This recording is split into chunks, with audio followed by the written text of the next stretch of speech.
નમસ્કાર, મારા સનાતની પરિવાર આધ્યાત્મની દુનિયામાં આપ સર્વેનું ખૂબ ખૂબ સ્વાગત છે. યોગેશ્વર શ્રી કૃષ્ણ. મિત્રો, આપણે ભગવાન શ્રી કૃષ્ણના યોગેશ્વર સ્વરૂપની વાતો કરીએ છીએ અને કથાઓનું ગાન કરીએ છીએ. ભગવાન શ્રી કૃષ્ણની દરેક ક્રીડાઓ અને ક્રિયાઓ ભક્તોની સાથે સહજ આનંદ કરે છે. તો જ્યારે ભગવાનને અસુરો સતાવવા માટે આવે છે તો ભગવાન એમની સામે કાળ બનીને ઊભા રહે છે. એટલા માટે જ તો વૃંદાવનના બધા જ સખાઓ અને મિત્ર શ્રી કૃષ્ણ અને બલરામજી ઉપર દ્રઢ ભરોસો હતો અને દ્રઢ વિશ્વાસ હતો, અને એટલા માટે જ શ્રી કૃષ્ણ બધાના પ્રાણ સમાન હતા. આવા ભગવાન શ્રી કૃષ્ણની કથાઓનું ગાન કરવું આ પણ એક સુંદર લાવો છે અને સુંદર અવસર છે. મિત્રો, આવો આપણે આ કથાઓમાં આગળ વધીએ. શ્રીમદ ભાગવતમાં આ રાસલીલાના 5 અધ્યાય તેના 5 પ્રાણ માનવામાં આવે છે. ભગવાન શ્રી કૃષ્ણની પરમ અંતરંગ લીલા, નિજ સ્વરૂપ જેવી જ ગોપીઓ અને આહલાદીની શક્તિ, શ્રી રાધાજીની સાથે થતી શ્રી ભગવાનની દિવ્યાતિ દિવ્ય ક્રીડા આ અધ્યાયોમાં કહેવામાં આવી છે. રાસ શબ્દનો મૂળ રસ છે અને રસ સ્વયં ભગવાન શ્રી કૃષ્ણ જ છે. રસો વેય સહ, જે દિવ્ય ક્રીડામાં એક જ રસ અનેક રસોના રૂપમાં થઈ અને અનંત અનંત રસનું આસ્વાદન કરે. એક રસ જ રસ સમૂહના રૂપમાં પ્રગટ થઈ અને સ્વયં જ આસ્વાદ્ય લીલા ધામ અને વિભિન્ન આલંબન અને ઉદ્દીપનના રૂપમાં ક્રીડા કરે, તેનું નામ રાસ છે.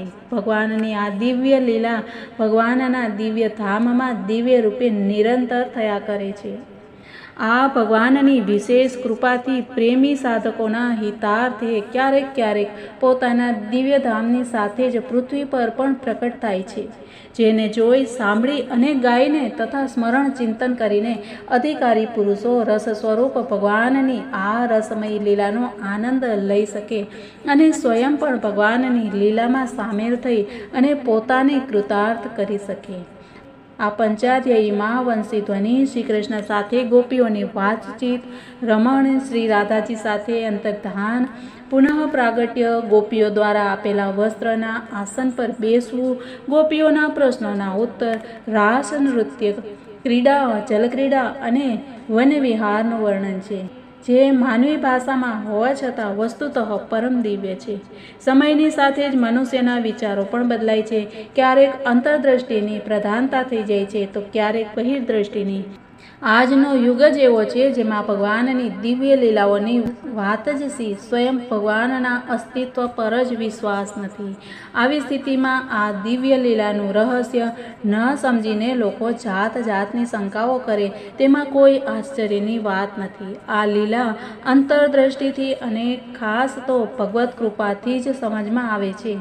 જે ભાગ્યશાળી અને ભગવત કૃપા પ્રાપ્ત મહાત્માઓએ આનો અનુભવ કર્યો છે તે ધન્ય છે, અને તેમની ચરણરજના પ્રતાપે જ ત્રિલોક ધન્ય છે. તેમની જ ઉક્તિઓનો આશ્રય લઈ અને અહીં રાસલીલાના સંબંધમાં યત્કિંચિત વાત કરવાની છે. એ વાત પહેલાં જ સમજી લેવી જોઈએ કે ભગવાનનું શરીર જીવના શરીર જેવું જડ હોતું નથી.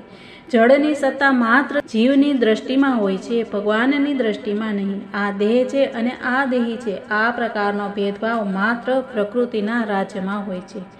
અપ્રાકૃત લોકમાં જ્યાંની પ્રકૃતિ પણ ચિન્મય છે, બધું ચિન્મય જ હોય છે, ત્યાં અચિતની પ્રતીતિ તો માત્ર ચિદવિલાસ અથવા ભગવાનની લીલાની સિદ્ધિ માટે હોય છે.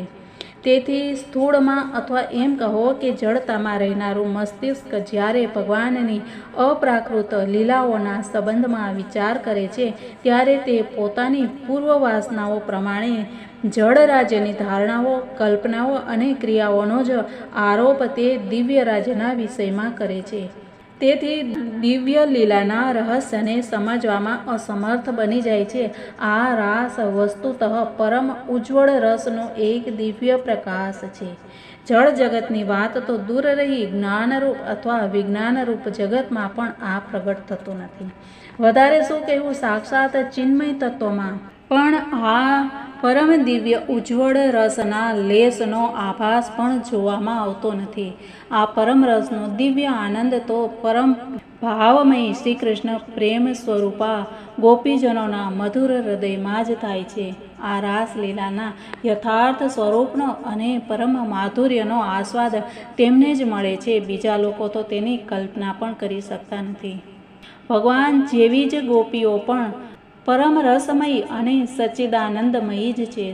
સાધનાની દ્રષ્ટિથી પણ તેમણે માત્ર જળ શરીરનો ત્યાગ કરી દીધો નથી, બલકે સૂક્ષ્મ શરીરથી પ્રાપ્ત થનાર સ્વર્ગ, કૈવલ્યથી અનુભવાતો મોક્ષ, બીજું તો શું, જડતાની દ્રષ્ટિનો જ ત્યાગ કરી દીધો છે. તેમની દ્રષ્ટિમાં માત્ર સચ્ચિદાનંદ સ્વરૂપ શ્રી કૃષ્ણ છે. તેમના હૃદયમાં શ્રી કૃષ્ણને તૃપ્ત કરનારું પ્રેમામૃત છે. તેમની અલૌકિક સ્થિતિમાં સ્થૂળ શરીર, તેની સ્મૃતિ અને તેના સંબંધથી થનાર અંગસંગની કલ્પના કોઈ પણ રીતે કરી શકાય એમ નથી. આવી કલ્પના તો માત્ર દેહાત્મ બુદ્ધિથી ગ્રસ્ત જીવોની હોય છે. જેમણે ગોપીઓને જાણી છે, તેમણે ગોપીઓની ચરણરજ પ્રાપ્ત કરીને પોતાને ધન્ય માન્યા છે. બ્રહ્માજી, શંકર ભગવાન, પરમ જ્ઞાની ઉદ્ધવજી અને અર્જુને ગોપીઓની ઉપાસના કરી અને ભગવાનના ચરણોમાં તેવા પ્રેમનું વરદાન પ્રાપ્ત કર્યું છે અથવા પ્રાપ્ત કરવાની અભિલાષા કરી છે.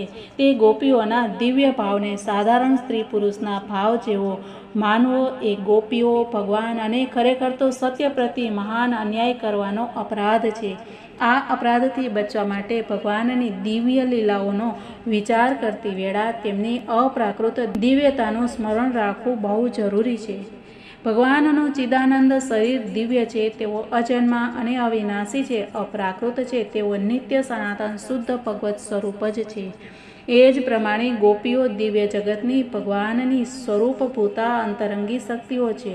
આ બંનેનો સંબંધ પણ દિવ્ય જ છે. આ ઉચ્ચતમ ભાવ રાજ્યની લીલા સ્થૂળ શરીર અને સ્થૂળ મનથી પર છે. આવરણ ભંગ પછી અર્થાત ચિરહરણ કરી અને જ્યારે ભગવાન સ્વીકૃતિ આપે છે ત્યારે આમાં પ્રવેશ થાય છે. એના માટે આપણે આગળ ચિરહરણનો પ્રસંગ છે એનો આપણે તત્વથી વિચાર કર્યો હતો. મિત્રો, આ વિડીયો જો ન જોયો હોય તો એકવાર જરૂરથી જોઈ લેજો, કેમ કે જ્યારે મન શુદ્ધ બનશે ત્યારે જ આપણને ભગવાનની લીલાઓનો દર્શનનો આનંદ આવશે અને આપણને પ્રવેશ પણ ત્યારે જ મળશે. તો મિત્રો, આપણે આવતીકાલે ભગવાનની આવી જ લીલાઓનું ગાન કરશું. એના માટે આવતીકાલનો વિડીયો જોવાનું બિલકુલ ના ભૂલતા. મળીએ કાલે. ત્યાં સુધી બધાને જય શ્રી કૃષ્ણ. રાધે રાધે. ભારત માતાની જય.